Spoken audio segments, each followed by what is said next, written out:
Hello friends, मैं RJ shocker और आप देख रहे हैं मेरे आरजे एनीथिंग कलर चैनल को। तो फ्रेंड्स, आज हम बनाए एक क्रिकेटर पेन होल्डर। तो ये क्रिकेटर पेन होल्डर कैसे बनाते हैं आइए सीखते हैं। आज मैं ज़्यादा टाइम नहीं लूँगा, तो जल्दी से जल्दी मेरे चैनल को सब्सक्राइब करिए। फिर लेट्स गो फॉर स्टार्ट। तो पहले जो हमें सामान चाहिए, तो एक ग्लू चाहिए, एक कटर चाहिए, एक क्विलिंग टूल चाहिए, एक ट्वीजर चाहिए, एक पेंसिल चाहिए, एक सीजर चाहिए और स्केल चाहिए।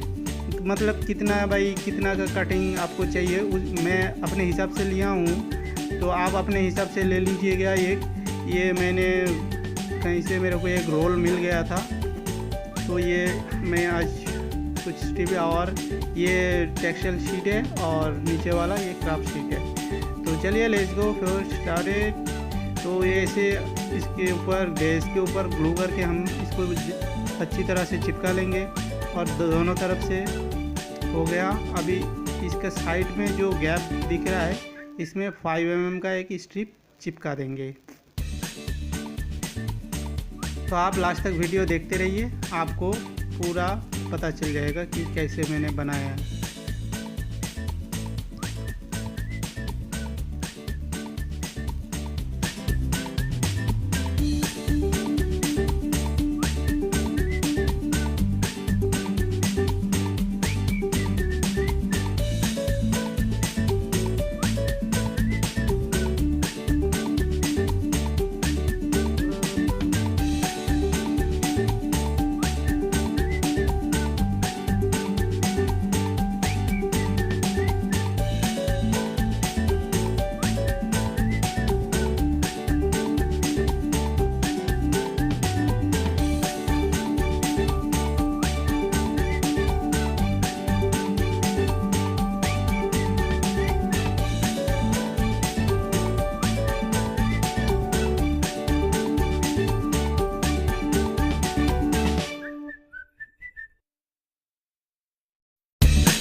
तो अभी हमारा ये बेड का हैंडल बन रहा है। तो अभी बेड बन गया है ये, अभी इसको जॉइन कर देंगे। तो ये बन के रेडी, तो हमारा पेन होल्डर बन के रेडी। तो फ्रेंड्स, आप लोगों को कैसा लगा मेरा वीडियो नीचे कमेंट करके बताएंगे। तब तक के लिए जय हिंद, वंदे मातरम।